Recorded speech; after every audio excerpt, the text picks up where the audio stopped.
Naveen Yadav rowdy shooter అని ఏదో పేపర్లో నమస్తే తెలంగాణ పేపర్లో వచ్చింది రాసింది. నా మీద ఏమైనా రౌడీ షీట్ ఉందా, నా మీద ఏమైనా కేసులు ఉన్నాయా?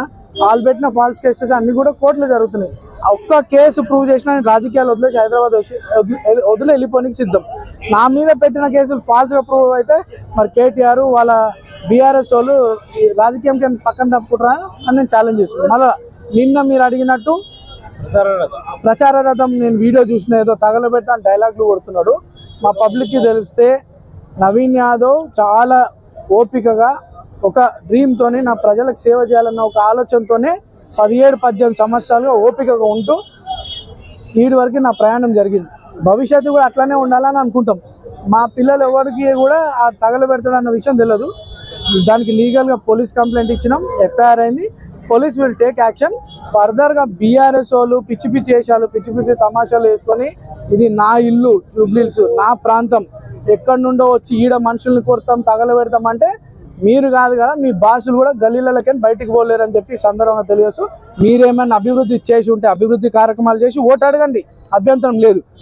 అనవసరంగా పర్సనల్గా టార్గెట్ చేసి వ్యక్తులను టార్గెట్ చేసే ఉద్దేశంతో నీటికి వస్తే మాత్రం ఎవరు కూడా మీ ఇల్లు కూడా మీ గల్లీలు దాటారు, మీ ఇల్లు చూడరు. బీఆర్ఎస్ పార్టీ అమ్మని వచ్చి చూపిమారండి ఏం అభివృద్ధి అయింది, ఏం అభివృద్ధి అయింది. అభివృద్ధి అయిందంటే రోజు ఒక 4 మీద కేసులు అయ్యి అభివృద్ధి. ఇగో ఇక్కడ ఉన్నాడు సుందరు, వాళ్ళ ఎస్సీ మాజీ కార్పొరేటర్ ఎస్సీ ఎస్టీ కేసులు పెట్టిర్రు. చాలా అండి, ఒక్కటి కాదు, ఒక 500-600 మంది జీవితాలు పాడేసే పనిలో గత బీఆర్ఎస్ ప్రభుత్వం ఉండే. తొందరలో బీఆర్ఎస్ బాధితులది ప్రోగ్రామ్ చేయబోతున్నాం. ఒక్కొక్కరుగా జాయిన్ అయ్యి ఒక్కొక్కరు బాధ ముందు చెప్తారు, అప్పుడు మీరు చూస్తారు ఎవరు. నిన్న రేవంత్ రెడ్డి గారు నిన్న సభ పెట్టిండు.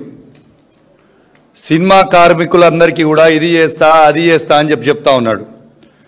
రేవంత్ రెడ్డి గారు, నేను సూటిగా నిన్ను ప్రశ్న అడుగుతున్నాను, నా ప్రశ్నకి నువ్వు జవాబు చెప్పిన తర్వాత ఓట్లు అడుగు. ఇలా రేవంత్ రెడ్డి గారు కాంగ్రెస్ పార్టీకి ఇలా సినీ కార్మికులు ఎందుకు ఓటేయాలి? ఇలా యాక్టర్ అయిన అల్లు అర్జున్ గారిని జైల్లో పెట్టి అల్లు అరవింద్ గారు కంట తడి పెట్టినందుకు ఇవాళ ఓట్లేయాలని నేను అడుగుతా ఉన్నాను. ఇలా యాక్టర్ అయిన నాగార్జున గారి ఎన్కన్వెన్షన్ కూలగొట్టి నాగార్జున గారు, అమలా గారు, నాగ చైతన్య గారు, అఖిల్ గారు కంట తడిపెట్టినందుకు ఇలా కాంగ్రెస్ పార్టీకి ఓట్లేయాలని నేను అడుగుతా ఉన్నాను. ఇలా అదేవిధంగా యాక్ట్రెస్ అయిన సమంత మీద నోటికొచ్చినట్టు ఒక మహిళా మంత్రితోని నీచంగా మాట్లాడించినందుకు సమంత గారు కంట తడిపెట్టుకున్నందుకు ఇవాళ సినీ కార్మికులు ఓటేయాలని నేను అడుగుతా ఉన్నాను. ఇలా సినిమా టికెట్లని నేను పెంచను, ఏం చేస్తారో చేసుకోండి అసెంబ్లీ సాక్షిగా రేవంత్ రెడ్డి గారు చెప్పిన వీడియో కూడా ఇప్పుడు మీకు ప్లే చేసి చూపిస్తాం, తర్వాత మీరు చూడొచ్చని కూడా విజ్ఞప్తి చేస్తా ఉన్నాను. ఇలా అసెంబ్లీ టికెట్ ఇలా మీరు అసెంబ్లీలో సినిమా టికెట్లు ఎట్టు పరిస్థితిలో పెంచమని చెప్పిన వాళ్ళు మీరే. మరి ఇలా మీరే పెంచిన టికెట్లలో 20% మీకు ఇస్తాం వాటా అని చెప్పి ఎన్ని రోజులు అబద్ధాలు ఆడతావు రేవంత్ రెడ్డి గారు అని నేను అడుగుతా ఉన్నాను. ఇలా యావత్ సినీ లోకాన్ని ఆలోచించమని చెప్తా ఉన్నాను. ఏ విధంగా మన సినీ ఇండస్ట్రీని రేవంత్ రెడ్డి గారు ఇబ్బంది పెట్టినరో ఒక్కసారి మీ గుండె మీద చేసుకొని మీరు ఆలోచించుకోవాలని మీ అందరు కూడా విజ్ఞప్తి చేస్తా ఉన్నాను. కేసీఆర్ గారి ప్రభుత్వం ఉన్నప్పుడు సినీ ఇండస్ట్రీని పూలలో పెట్టుకొని సినీ కార్మికులని పూలలో పెట్టుకొని చూసుకుంది కేసీఆర్ గారి ప్రభుత్వమా కాదా ఒక్కసారి మీ గుండె మీద చేసుకొని ఆలోచన చేయండి మీ అందరు కూడా విజ్ఞప్తి చేస్తా ఉన్నాను. నిన్నటి సభ రేవంత్ రెడ్డి గారు పెడితే పట్టుమని 500 మంది కూడా లేడు. ముఖ్యమంత్రి హోదాలో పోతే 500 మంది కూడా సభకు అటెండ్ కాలేదు అంటేనే ఇలా సినిమా కార్మికులు మొత్తం కూడా కేసీఆర్ గారు బలపరిచిన గోపీనాథ్ సునీత గారికి ఓటేస్తామని డిసైడ్ అయిపోయారు. అదే పెద్ద ఇండికేషన్ అని చెప్పి కూడా ఈ సందర్భంగా తెలియజేస్తా ఉన్నాము. పెద్ద ఫ్రస్ట్రేషన్ లో ఉన్నారు ఇవాళ. టోటల్ రేవంత్ రెడ్డి గారు ఫ్రస్ట్రేషన్ లో ఉన్నారు.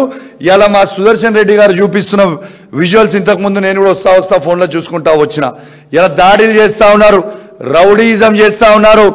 జూబ్లీహిల్స్ ప్రజల్లారా ఒక్కసారి మీరు ఆలోచన చేయండి. నిన్న రౌడీ షీటర్ అయిన అభ్యర్థిని పెట్టితే ఏ విధంగా రౌడీయిజం ఉంటుందో ఒక్కసారి ఆలోచన చేయండి.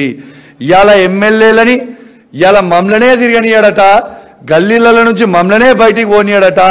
ఇలా మా పరిస్థితి ఆ విధంగా చేసిందంటే ఇలా జూబ్లీహిల్స్ ప్రజల సామాన్యుల ప్రజల పరిస్థితి ఏ విధంగా ఉంటుందో ఒక్కసారి మీరు ఆలోచన చేయండి.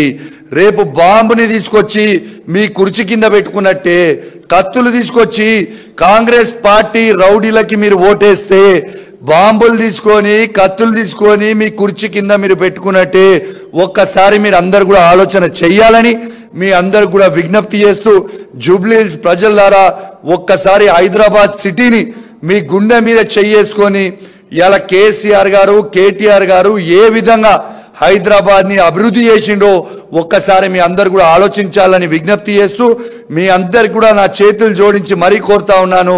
ఇలా కేసీఆర్ గారు బలపరిచిన గోపీనాథ్ సునీత గారిని ఓటేసి బీఆర్ఎస్ పార్టీని గెలిపించాల్సిందిగా కోరుకుంటూ సెలవు తీసుకుంటా ఉన్నాను. జై తెలంగాణ, జై కేసీఆర్.